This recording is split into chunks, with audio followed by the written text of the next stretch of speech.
everyone, my name is Hava and I'm going to read you a piece I wrote inspired by the social issues here in America right now. It's going to be unique to my other videos, but I think it's important to use my voice. For the majority of the video, I am going to be looking here because this is where my laptop is and I'm going to be reading to you, starting now. Racial conflict has risen to the surface in society. This writing is inspired by the Black Lives Matter movement, something that has touched my heart. I may have fair skin, but I care. So much so that until now, current events had left me at a loss for words despite the dreams that woke me in the night and the physical anxiety I felt over the situation. This, of course, created even more stress as it is important that we use our voices to contribute to this mission. On that note, it can be difficult to rise when, historically, societal change is a slow process, and as one person, it's easy to feel so small.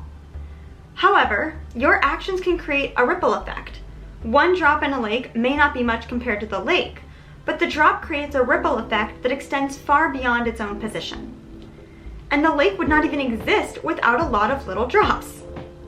This analogy brings me to the Gandhi quote, "Be the change you wish to see in the world." You can make a difference, even in ways you may not realize. In this writing, my focus is on the individual.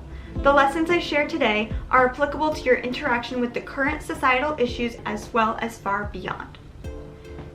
Before I go on, please note that some of the writing is upper level and of a formal style.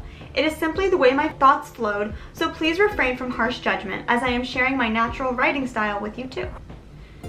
I want to talk about how we treat each other on an individual scale. It starts in your mind in how you think about the world around you. See the beauty. Rain is not bad weather and humidity is not gross. I'm not saying you have to like those types of weather, but don't intertwine your preferences with what simply exists. There's a difference between saying it's bad, gross, or disgusting, typical words I hear used to describe the weather in Houston, where I'm from, and simply stating a preference for sunshine and cool air. Although I use this weather example very literally, there is a metaphorical connection with the way we think about people. I have never once thought of someone as ugly in my entire life. That's a pretty bold statement. Again, I have never looked at someone and thought of them as ugly, let alone called a person ugly. I heard people roll around that word so nonchalantly when evaluating whether another person is physically attractive to them or not, and it's disheartening when I hear those kinds of comments. It clues me into the fact that the speaker doesn't understand a beautiful mindset, and the subject being described is being put down. So if it's so common to describe others that way, why haven't I ever even thought it? Here's why. Don't look for what you dislike in people, which, remember, your dislike of a certain quality is not necessarily bad. Distinguish your personal preferences from the nature of what simply is. It's more than that, though. Look for what is beautiful about each person you come in contact with, and be genuine. If I don't like your outfit, I'm not going to compliment you on it. There are so many beautiful things about each person, you're sure to find something positive to say or focus on. Remember, if you don't have anything nice to say, don't say anything at all. And also, we could insert a grammatical caret to clarify having something genuinely nice to say. Anyway, what I want to get across here is framing your thoughts in such a way that you restrain yourself from saying unkind things less often because you have fewer unkind thoughts. I'm not saying that you're going to be perfect and never think an unkind thought. Part of being human is being imperfect. Just because I've never looked at another human and thought ugly or any other appalling put-down doesn't mean I've never had unkind thoughts, unfortunately. It's something we have to constantly work on, and being conscious of it is the first step. If you put on certain glasses and take off others, you will see things in a different way and therefore think differently, speak differently, and ultimately act differently. I remember that one of my 7th grade teachers had a poster in his classroom that showed the connection from thoughts to words, words to actions, actions to habits, and habits to character. Thoughts were at the top of the chain, so it makes sense to put quite a bit of emphasis on it. As I bring us back from my slight digression, I urge you to view the world around you from the lenses of beauty. It starts with intentionality, and over time it becomes habit. First, you may have to explicitly ask yourself, What is beautiful about this place, this moment, this person? But over time, your inner inquisition will fade because you won't need to ask yourself the questions to receive the answers.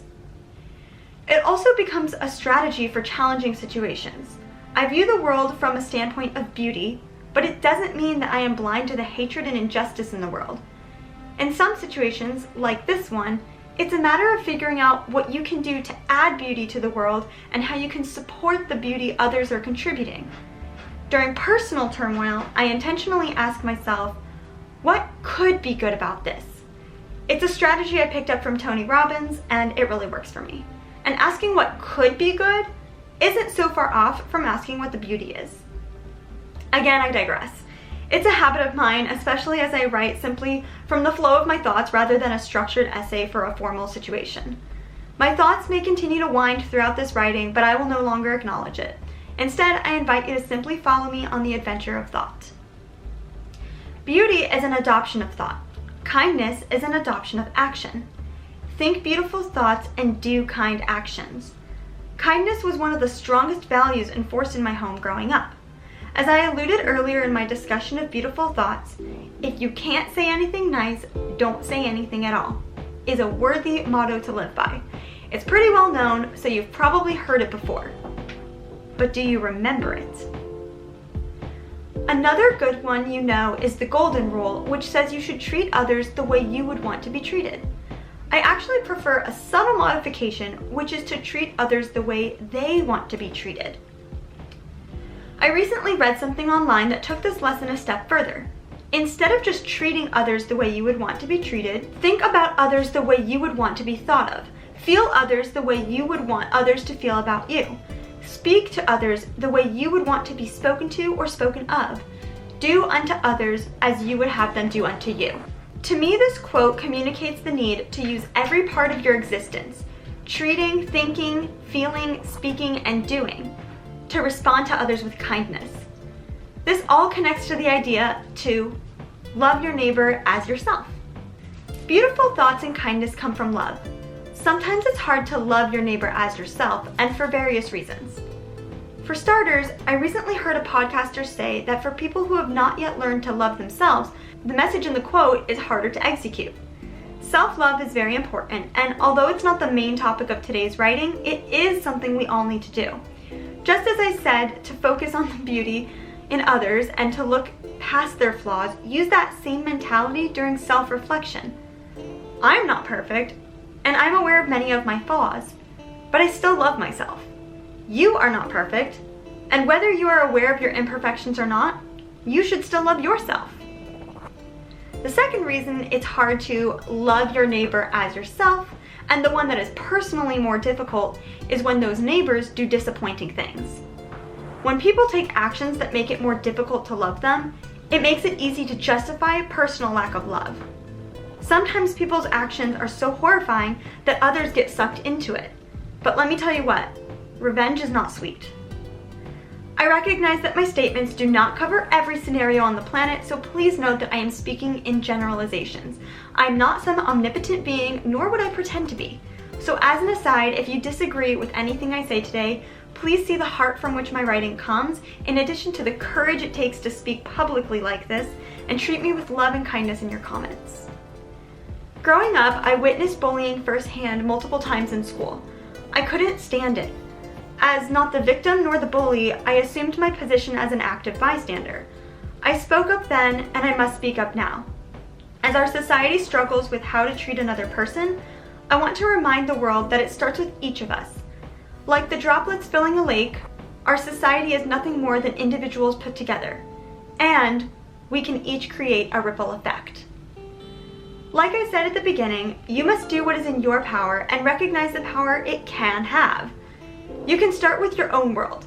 I say hi or smile at my neighbors when I'm out for walks. Someone in my neighborhood started an initiative to show communal support by establishing a place people can post signs at the neighborhood pool. These are so amazing, and since I live in a very diverse neighborhood, it's neat to see the various cultures bring in their own flares. The discussion around how to treat other people could go on, especially with all that's happened in the world recently. However, as I near finishing the 6th page of my writing, I'd like to say a few final words to conclude. I've used this time to discuss the importance of how we treat others regardless of color, religion, or any other categorizing factor. However, I am writing this piece and filming this video in honor of the Black community. Black Lives Matter does not mean that other lives don't matter. Of course all lives matter. We simply want to give this particular group the support they need. I hope these words made an impact on you and inspire you to think beautiful, act with kindness, and exist with love.